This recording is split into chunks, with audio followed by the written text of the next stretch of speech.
igipolisi rero cakigize iminsi gitohoza kugira ngo kirabe uko comenya aho iyo sukari bigenewe abene gihugu inyikira.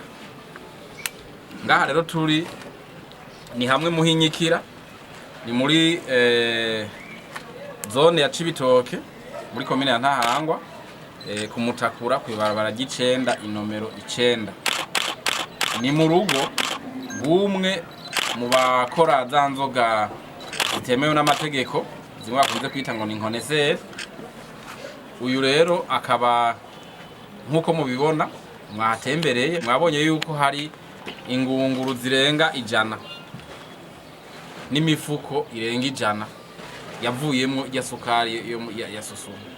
Nukuvuga yuko uno muntu ari imbere ngo no mwishira hamwe baragenda bakarangura inzoga z'ugwagwa z'ibitoke mu rugombo, zimwe bita ngo rugombo, bakazizana ngahi Bujumbura.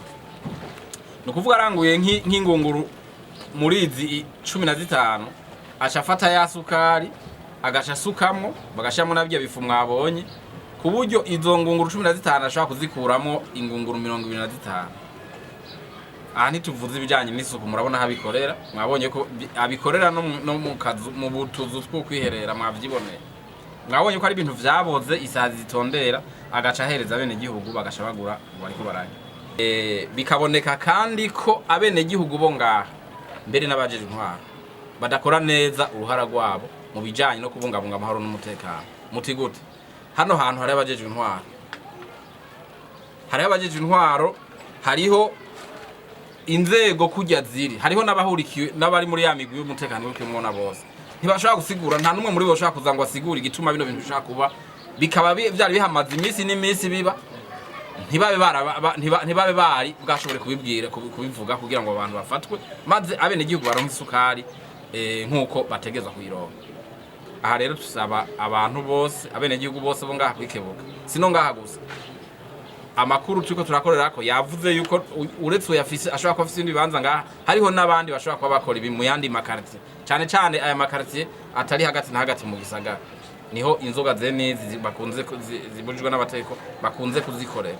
Naho igipolisi cavumbuye cyane hafatiye n'abakozi bahora babigira babiri, ariko mwene vyo ntarafatwa, ariko ararondeka ari canke igihe azofatwa n'abandi bose baba babikora, haba ngaha canke mu tundi duce, haba ngaha Bujumbura, haba no ruguru mu gihugu, babone ko arakarorero kandi abo bantu bafatwe vuba tuze twumve yuko isukari yasubiye kuboneka, abene gihugu bayironka atankomanzi kujya vyahora muri yo misi yose. Aha rero dusaba abene gihugu bose abajijwe intwaro kwikebuka, umwe wese amenye uruhara rwiwe, abantu bose bamenye yuko umutekano, ikibazo cy'umutekano ntikikiri ikibazo c'abajijwe umutekano gusa, abapolisi n'abasirikare. Ivyo vya kera. Ico bita umutekano no munsi ni umutekano w'umuntu mu buzima bwiwe bwose, mu mico yose y'ubuzima bwiwe. Bisaba rero ko inzego zose n'abantu bose bonyene ubwabo bagira uruhara kugira ngo amahoro n'umutekano bisasagare.